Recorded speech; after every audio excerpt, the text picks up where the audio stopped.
Hello दोस्तों, आप सभी का स्वागत है।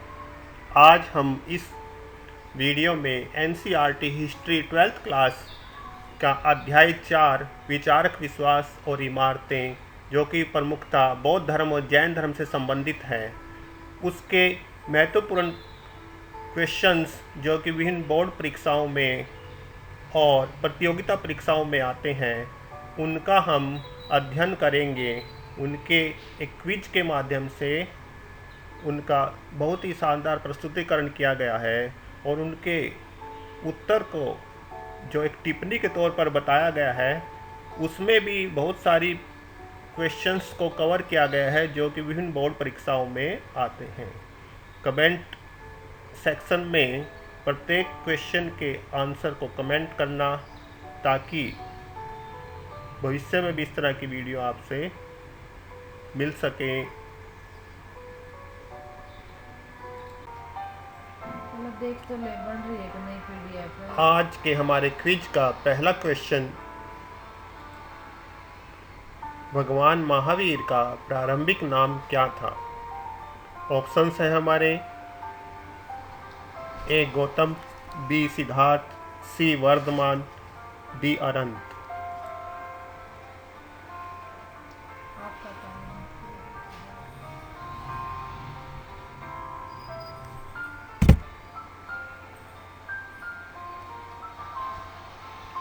हमारा इस क्वेश्चन का उत्तर है सी वर्धमान। जैन धर्म के संस्थापक, वास्तविक संस्थापक महावीर का बचपन का नाम वर्धमान था। उनका जन्म कुंडग्राम में ज्ञात्रिक कुल में क्षत्रिय परिवार में हुआ। इनके पिता का नाम सिद्धार्थ और माता का नाम त्रिशला, जो कि लिच्छवी शासक चेटक की बहन थी। इनकी पत्नी का नाम यशोधरा और पुत्री का नाम प्रियदर्शनी था। जैन धर्म में क्वेश्चन बार बार आता है कि जिन या जैन क्या होता है। जिस व्यक्ति ने अपनी इंद्रियों पर विजय पा ली है वह जिन या जैन कहलाए, और महावीर का अर्थ होता है अतुल पराक्रमी। ये सभी क्वेश्चंस बोर्ड परीक्षाओं में विद्यार्थियों से बार बार पूछे जाते हैं। सेकंड जो इम्पोर्टेंट क्वेश्चन बोर्ड परीक्षाओं में पूछा जाता है, 4 आर्य सत्य का संबंध किस धर्म से है? ऑप्शंस हैं बौद्ध धर्म, जैन धर्म, वैदिक धर्म, इस्लाम धर्म। 4 आर्य सत्य का संबंध किस धर्म से है?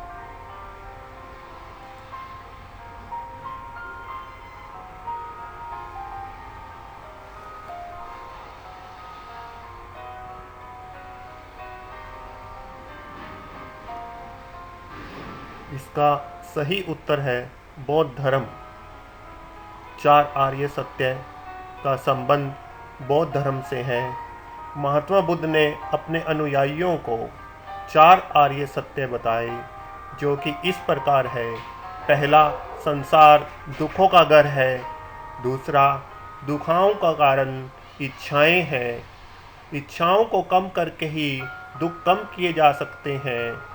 तृष्णाओं को कम करके ही दुख कम किए जा सकते हैं। तीसरा और चौथा, इच्छाओं और लालसाओं को समाप्त करने के लिए जो मार्ग बताया वो अष्ट मार्ग कहलाता है, अष्टांगिक मार्ग कहलाता है। पूरा बौद्ध दर्शन इसी पर आधारित है। बहुत ही महत्वपूर्ण क्वेश्चन है दोस्तों। नेक्स्ट क्वेश्चन, बौद्ध धर्म के प्रमुख अंग कौन कौन से हैं? महात्मा बुद्ध, बी संघ, सी धम्म, डी उपयुक्त सभी। कि बौद्ध धर्म के प्रमुख अंग कौन कौन से हैं?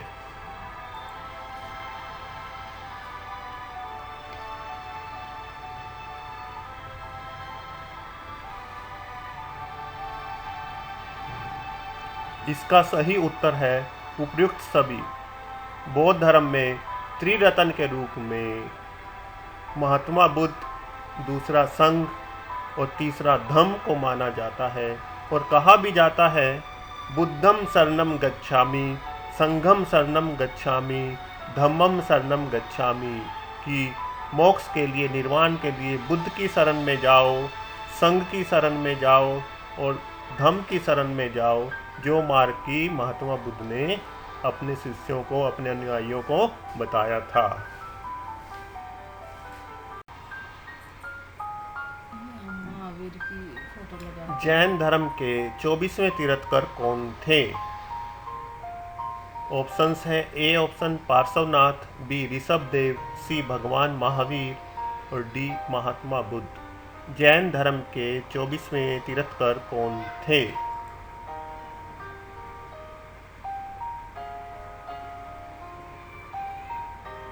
इसका सही उत्तर है ऑप्शन सी भगवान महावीर। जैन धर्म में 24 तीर्थंकर हुए हैं। तीर्थंकर पहले जो थे ऋषभदेव थे, जो कि रामायण के समकालीन माने जाते हैं। 23वें तीर्थंकर पार्श्वनाथ थे और अंतिम जो तीर्थंकर थे वो भगवान महावीर थे, जिन्हें जैन धर्म का वास्तविक संस्थापक माना जाता है। क्वेश्चन इस तरह से भी आता है कि जैन धर्म का वास्तविक संस्थापक कौन था? उसका उत्तर है भगवान महावीर। नेक्स्ट इंपॉर्टेंट क्वेश्चन, महाभिनिष्क्रमण की घटना बौद्ध धर्म में किस विषय वस्तु से संबंधित है? बहुत ही इंपॉर्टेंट क्वेश्चन है दोस्तों, बार बार बोर्ड परीक्षाओं में पूछा जाता है। ऑप्शंस हमारे हैं ए महात्मा बुद्ध, बी महात्मा बुद्ध की ज्ञान प्राप्ति, सी महात्मा बुद्ध की गृह त्याग की घटना और डी महात्मा बुद्ध का प्रथम उपदेश।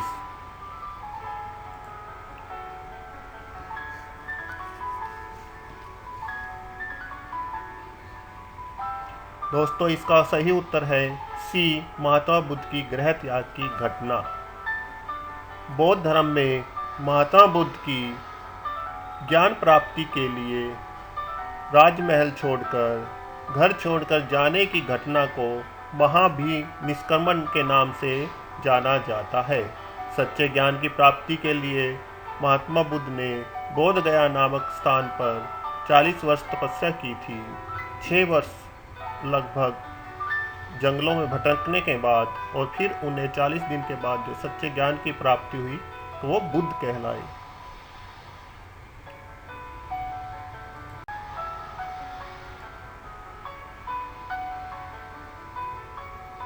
नेक्स्ट क्वेश्चन, निग्रंथ शब्द का क्या अर्थ है? निग्रंथ शब्द का क्या अर्थ है? ऑप्शंस हैं हमारे ए सांसारिक बंधनों से मुक्ति, बी ग्रंथों का पढ़ने, सी सन्यासी जीवन जीना, डी इनमें से कोई नहीं।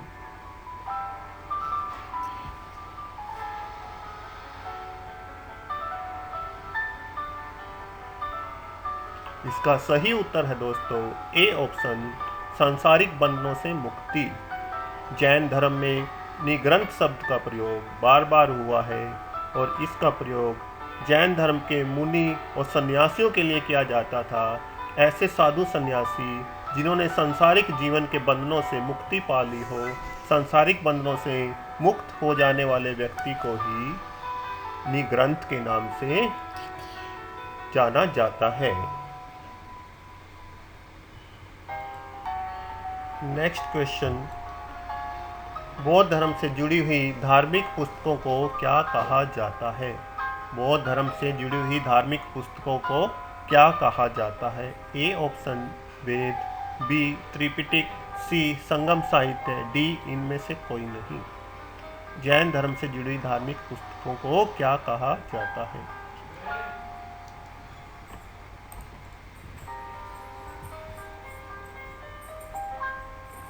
इसका सही उत्तर है दोस्तों बी त्रिपिटक।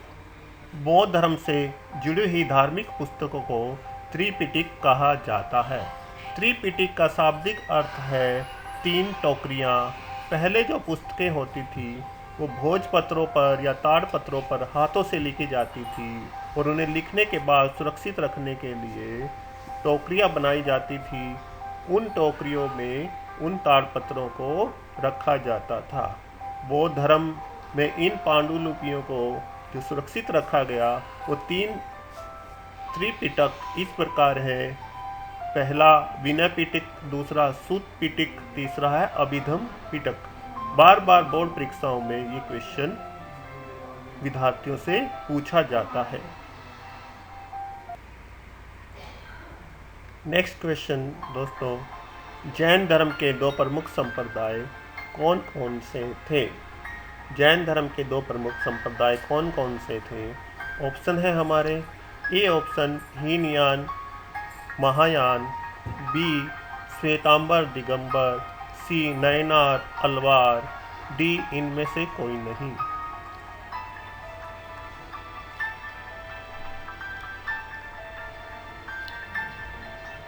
दोस्तों इसका सही उत्तर है बी श्वेतांबर और दिगंबर। जैन संप्रदाय, जैन धर्म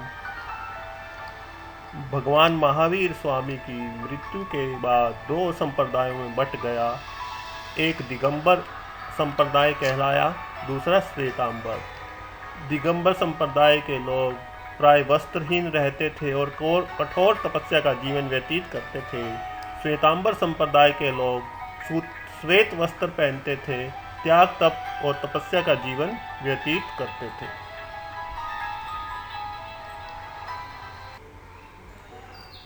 नेक्स्ट क्वेश्चन, पंचव्रत का संबंध किस धर्म से है? पंचव्रत का संबंध किस धर्म से है? ऑप्शन है, ए शैव धर्म, बी जैन धर्म, सी बौद्ध धर्म, डी वैदिक धर्म।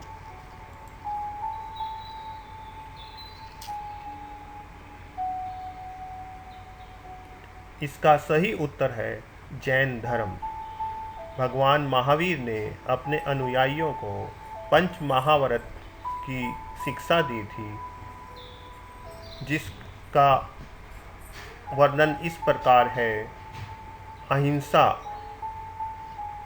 यानी कि किसी की हत्या ना करना, दूसरा है चोरी ना करना, तीसरा है झूठ ना बोलना, चौथा है अनावश्यक वस्तुएं, धन इत्यादि का संग्रह ना करना, पांचवा ब्रह्मचर्य का पालन करना। इन पांच महाव्रतों को अनुव्रत भी कहा जाता है।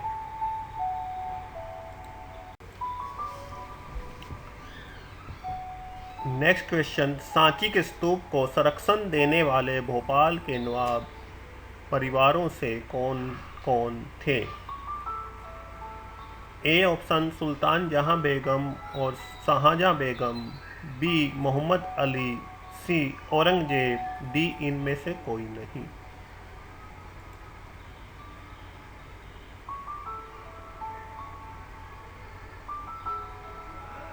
इसका सही उत्तर है दोस्तों ए ऑप्शन सुल्तान जहां बेगम और शाहजहां बेगम। सुल्तान जहां बेगम और शाहजहां बेगम सांची के स्तूप के संरक्षण में अपना महत्वपूर्ण योगदान दिया। उन्होंने यहाँ पर एक अतिथिशाला बनवाई और अनुदान स्वरूप राशि भी दान में दी।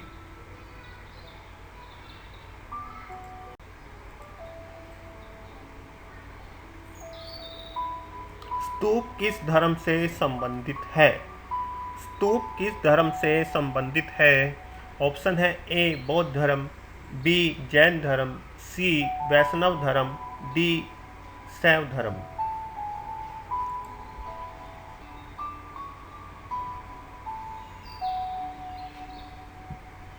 दोस्तों इसका सही उत्तर है ए बौद्ध धर्म। बौद्ध धर्म में स्तूप शब्द का बहुत ही महत्व है। स्तूप शब्द का शाब्दिक अर्थ होता है टीला। यह एक अर्ध गोलाकार आकृति है जो कि महात्मा बुद्ध के अवशेषों पर निर्मित किए गए थे। इस प्रकार की अर्ध गोलाकार आकृति को अंड कहा गया है। अंड के ऊपर हर्मिका का निर्माण किया जाता था। हर्मिका से एक मस्तूल निकलता था जिसे यष्टि कहते थे, जिस पर अक्सर एक छतरी होती थी। इसके चारों ओर एक वेदिका होती थी जो पवित्र स्थान को सामान्य दुनिया से अलग करती थी। सांची का स्तूप इसका बहुत ही बेहतरीन उदाहरण है। अमरावती का स्तूप भी, जिसके कि अवशेष अब उपलब्ध नहीं है, वो भी स्तूपों में एक मुख्य उदाहरण था।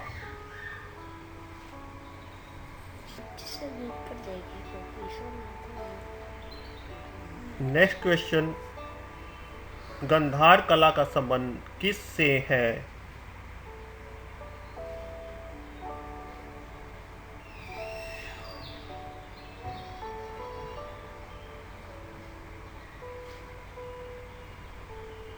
इसका सही उत्तर है दोस्तों मूर्ति कला से। गंधार कला शैली का संबंध शिल्प कला से है, जिसके अंतर्गत महात्मा बुद्ध और बौद्ध परंपराओं के दृश्यों के ऊपर मूर्तियों का निर्माण किया गया। इन मूर्तियों को बनाने का तरीका यूनानी था, परंतु विषय वस्तु महात्मा बुद्ध के जीवन से जुड़ी हुई घटनाओं का वर्णन करना था। यह कला शैली भारतीय और यूनानी कला शैली के सम्मिश्रण से, दोनों के मिलन से पैदा हुई। इन मूर्तियों की विशेषता तीखे नैन नक्श, घुंघराले बाल, झीने और पारदर्शी वस्त्र, मूर्ति के चारों ओर प्रकाश दिखाता मुखमंडल इन मूर्तियों में दिखाया गया है, और मूर्ति के मुख पर एक विशेष आभा और एक प्रकाशमय गोलाकार वृत्त भी दिखाया जाता था।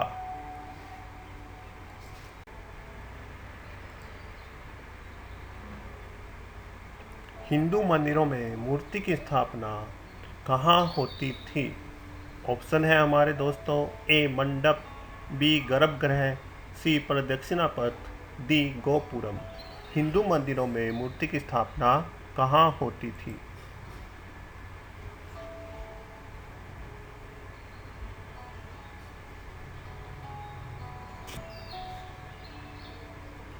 दोस्तों इसका सही उत्तर है ए मंडप। हिंदू मंदिरों में देवी देवताओं की स्थापना, मूर्ति की स्थापना गर्भगृह में की जाती थी। मंदिर के चारों ओर परिक्रमा करने के लिए एक रास्ता बनाया जाता था, जिसे हम प्रदक्षिणा पथ कहते हैं। दक्षिण भारत के विभिन्न मंदिरों में विभिन्न प्रवेश द्वारों पर भव्य इमारतों का निर्माण किया जाता था, प्रवेश द्वार का निर्माण किया जाता था, जिसे गोपुरम कहा जाता था। गर्भगृह के ऊपर एक ऊंचा निर्माण पिरामिड नुमा किया जाता था, जिसे शिखर कहा जाता था। इस चित्र में मदुरई का मंदिर दिखाया गया है, जो कि इसका एक विशेष उदाहरण है।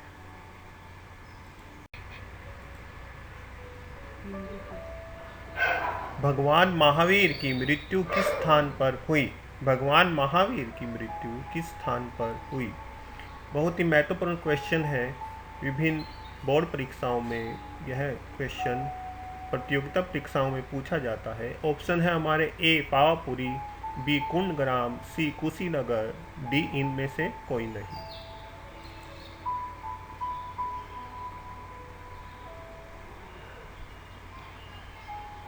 दोस्तों इसका सही उत्तर है ए पावापुरी। जैन धर्म के अनुयायियों के लिए पावापुरी एक महत्वपूर्ण धार्मिक केंद्र है। इस स्थान पर भगवान महावीर की मृत्यु हुई थी और उन्होंने वहां पर एक संघ की स्थापना भी की थी। जैन धर्म से संबंधित लोगों के लिए यह एक पवित्र स्थल है। कुंडग्राम में भगवान महावीर का जन्म हुआ था और कुशीनगर में महात्मा बुद्ध की जो है मृत्यु हुई थी।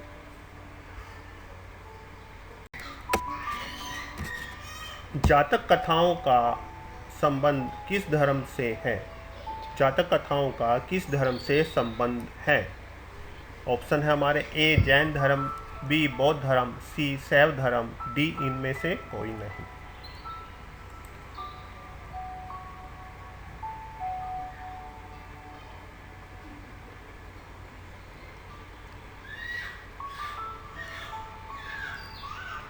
जातक कथाओं का संबंध बौद्ध धर्म से है। महात्मा बुद्ध के पूर्व जन्मों की कथाओं का उल्लेख जातक कथाओं में किया गया है। ये कथाएं पाली भाषा में लिखी गई हैं। इनकी संख्या 549 है। महात्मा बुद्ध के पूर्व जन्मों को शिक्षाप्रद तरीके से कथाओं के माध्यम से इनमें दर्शाया गया है।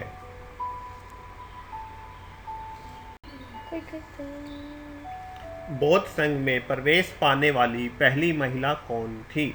बौद्ध संघ में प्रवेश पाने वाली पहली महिला कौन थी? ऑप्शन हमारा ए ऑप्शन महात्मा बुद्ध की पत्नी यशोधरा, महात्मा बुद्ध की मौसी प्रजापति गौतमी, महात्मा बुद्ध की माता महामाया इनमें से कोई नहीं।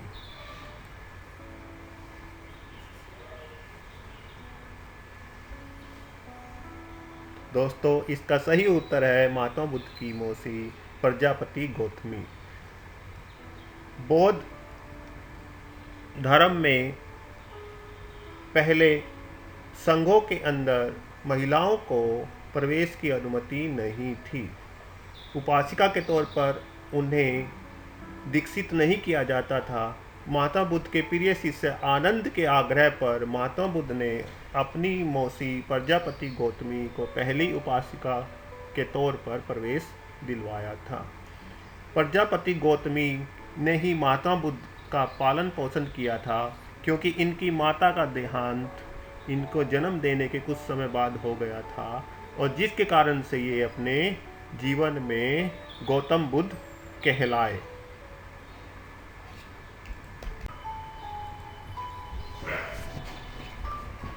सांची के स्तूप को कब विश्व धरोहर स्थल घोषित किया गया?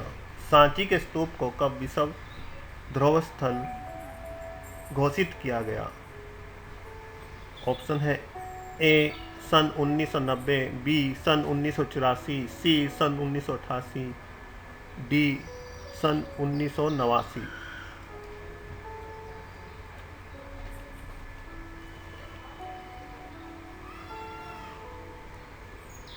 दोस्तों इसका सही उत्तर है डी सन 1989।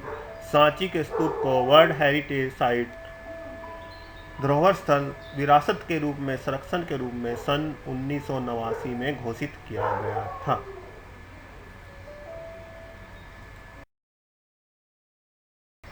कई बार पढ़ लिया।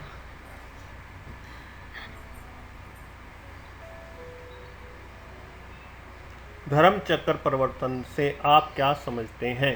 धर्म चक्र परिवर्तन से आप क्या समझते हैं?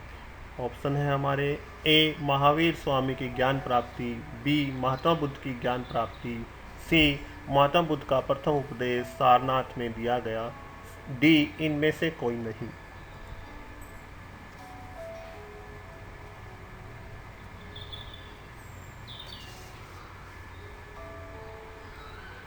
दोस्तों इसका सही उत्तर है महात्मा बुद्ध का प्रथम उपदेश सारनाथ में दिया गया। बौद्ध धर्म के इतिहास में बहुत ही महत्वपूर्ण घटना है जब महात्मा बुद्ध ने ज्ञान प्राप्ति के बाद अपना प्रथम उपदेश सारनाथ में दिया था। यह घटना बौद्ध धर्म के इतिहास में धर्म चक्र परिवर्तन के नाम से जाना जाता है। महात्मा बुद्ध ने 5 शिष्यों को यह उपदेश दिया था जो कि सारनाथ में दिया गया था।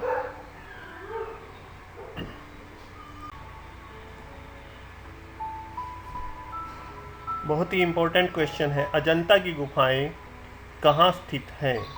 बहुत ही महत्वपूर्ण क्वेश्चन जो कि विभिन्न परीक्षाओं में पूछा जाता है। A option Madhya Pradesh, B Maharashtra, C Nepal, D Bihar.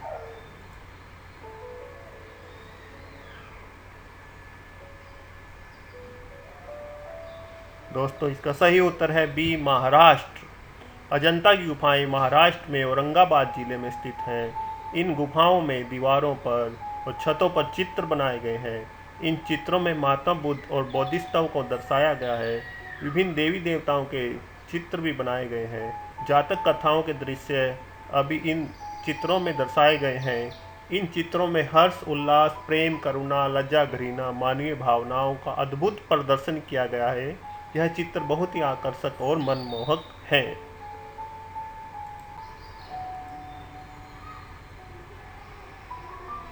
Gautam Buddha का जन्म कहाँ हुआ? गौतम बुद्ध का जन्म कहाँ हुआ? हमारे ऑप्शन है दोस्तों ए बोध गया, बी सारनाथ, सी लुम्बिनी वन, डी कुशीनगर।